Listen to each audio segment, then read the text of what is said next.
next speaker is very busy lately because about 6 weeks ago, he had a baby boy. Yes, his third child. So, welcome the very tired Benjy. All right, any NBA fans in the house, or is it just me? All right, cool. We got a couple. All right, great. So, a few months ago, I read this article on the Ringer that NBA number one pick is both a blessing and a curse. And it's trying to make the point that when you get a first round pick, it generally doesn't pan out. And I thought like that was kind of a weird take. Like why are they making this take? What are they trying to get at? And I think the problem with it is that they're falling for the base rate fallacy.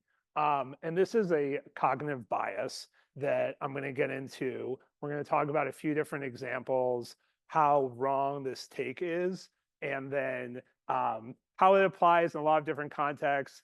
Then we'll go through an example of it. And yeah, I'd love to go on this journey with you about the base rate fallacy. So let's talk about this a little bit more. So top picks rarely lead their teams to NBA mountaintop. So like, is that even true? I mean, yeah, so that is true. There's out of 78 number one picks, only 11 of them have actually won the NBA title with the team that drafted them. And like even this might not really be fair because we're counting LeBron, who went back to the Cavs, but let's just stick with this. So 14% win the NBA title with the team that drafts them. So okay, I'll give them that takes true. That the teams rarely win it all with the team that drafts them. But like, how many draft picks, period, have won a championship for the teams that drafted them? So the truth, so I tried to do some like much more serious analysis here of like getting every NBA player and whether they had won a championship with the team that drafted them. I tried to do that for like a few hours and I was like, you know what? This is very complicated. I'm just going to go see how many players have won the NBA championship, period. And it's about 11%. So like first round number one picks are more likely to win a championship than everybody else. So like what are we talking about here? And I think the problem with this article, and we'll try to see how this might affect other aspects of our lives, is that they're falling for the base rate fallacy, which is that they're failing to consider the regular case of in this case NBA players in favor of like the number one pick, and their expectations are really out of whack because of this. So here's like a formal definition. I got this from Wikipedia. The base rate fallacy, also called base rate neglect or base rate bias, is a type of fallacy in which people tend to ignore the base rate in favor of the individuating information. So essentially, you're taking the exceptional and focusing on that instead of focusing on the general. And people don't really understand probability. But like, I think we all know that the people that we work with. So here's an example. You have a breathalyzer test that detects drunkenness. It's 5%. It's 95% accurate. It never fails to detect a drunk person, but it does have false positives. So let's assume that 1 in 1,000 drivers is driving drunk, and that they're going to randomly test people. You don't know any other information about it. All right. So what's the probability that any person that the breathalyzer picks up as drunk is in fact drunk? All right. Give you a few seconds to think about it. All right. It's not 95%, right? And so how do you get to this point? Well, you consider how many there's true positives, how many are true negatives, and the answer is really about 2% is actually drunk. And you know, for like you Bayesians out there, here's like the actual formula. So where else do we have problems with failing to neglect, failing to take into account the base rate? So one big one is probably that I think of a lot because I've been on the end of having to hire people is hiring decisions. Um, so like fake example here, Jenna, amazing candidate, dual degrees from Ivy League universities. And then you have Rachel, who went to community college and then transferred to a state school. But otherwise, their resumes are pretty equal. Who's going to pan out better at your company? And a lot of people are, they look at those credentials and they say, well, Jenna is definitely going to do better. But like, who knows? Like how successful is your standard candidate? How many, when you hire someone, what's your average rate of someone actually sticking with you and going along and staying with you for a long time? You have to take that into account when you're making this type of prediction about whether someone's going to be more successful at your company. Another area, startups. So which startups can be more profitable? Like MySpace, Facebook, looking in retrospect, Facebook obviously killed it, but if you're like 40-ish like I am, MySpace was pretty cool for a while too, is there's no real way to tell which one's going to be better.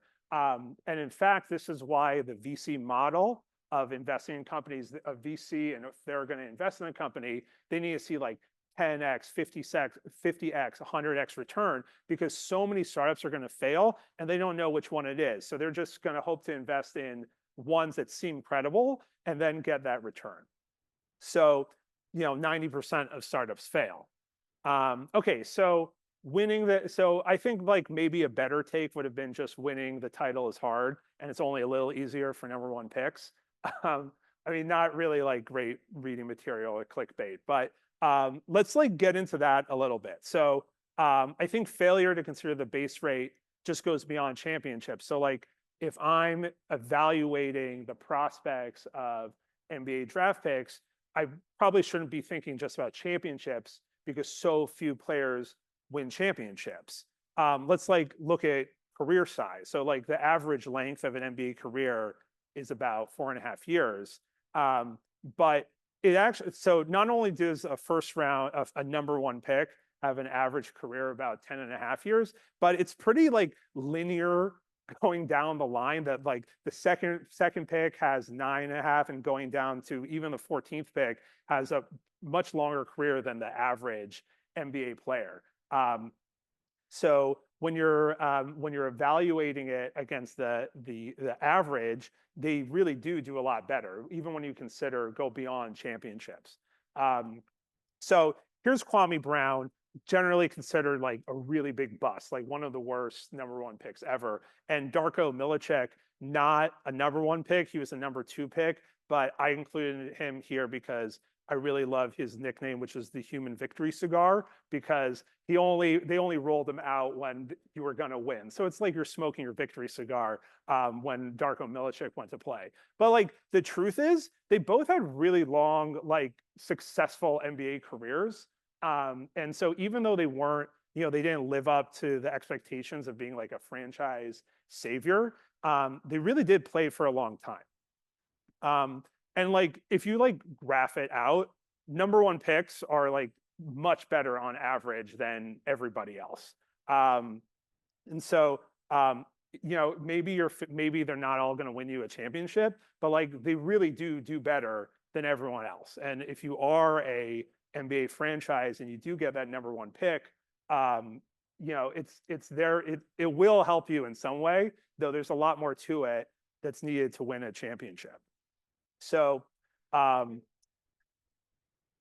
yeah. So when you're making these decisions, how can we incorporate this into our decision-making process? So one way is in how we make predictions, and I'll recommend here a really good book called Super Predictors, and it's about how a group of people that's been tested over a long period of time makes much better predictions than without access to any sort of classified or proprietary information, much better predictions than intelligence officers in the intelligence community, and how they're able to do so. There's a few different things, but one of the big ways that they do that is through taking the base rate into account. So let's do that like now is that let's take something and go through this process of how you would take the base rate into account before making a prediction. So this is the type of question that they would ask a super predictor. Maybe when I used to be an intelligence officer, maybe I would have gotten a question like this about something else and asked to make a prediction. And normally, like what I would have done back then, before I knew more about the base rate fallacy and the other cognitive biases, is I would have thought about, okay, well, what's going on in North Korea right now? What are the important things to consider? But in order to account for this this bias, let's do the opposite and start with the general part, the ordinary, and then let's move to the exceptional. So with the case of North Korea, I started by looking at the historical average. So from 1984 to 2023, North Korea has conducted 270 missile tests. So it comes out to about 6.75 a year.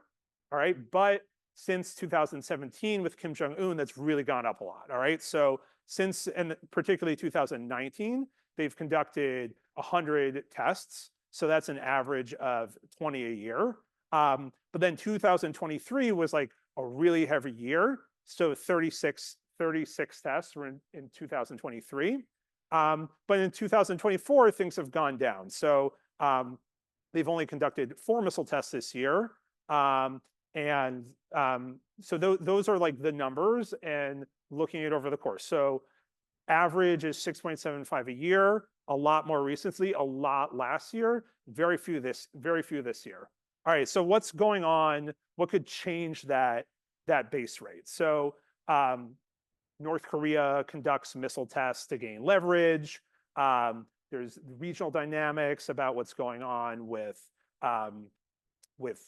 China or South Korea or Japan or the US, diplomatic pressure, the international policy goals of North Korea, and then just Kim Jong-un often defies whatever patterns you have, so like anything could happen. So for super predictors, they would ask them during these tests to come up with like an actual number, or if we could plug these numbers into our priors and figure it out exactly. And I'm not really going to try to do that here, but I'd say I'll give it 5 to 10% chance. There's only 2 months left of the year. It's below average, so I'd say there's a chance, not high likelihood. But that's the process that you would go through to account for the base rate, and try to make sure that bias doesn't affect your analysis or your prediction. So I want to leave you by asking you to ask yourself, what's an area of your life, your business, your analysis where you failed to account for the base rate and you felt victim to this fallacy? And as you go forward to think about this when you're conducting your analysis. And then last, Daniel Kahneman was a big inspiration to me. He passed away last year, and he was the one who really got me thinking about these types of biases and the base rate, things like the base rate fallacy. And particularly want to recommend 2 books of his, Thinking Fast and Slow and Noise, which are more like, he has dozens of very academic books, but these are more like consumer, broad audience, really types of books that change the way you think and the way you'll conduct your analysis. And then also the Michael Lewis book, The Undoing Project, which was about Kahneman's life and his friendship and work with his colleague Amos Tversky. And that's it for me. So thank you very much.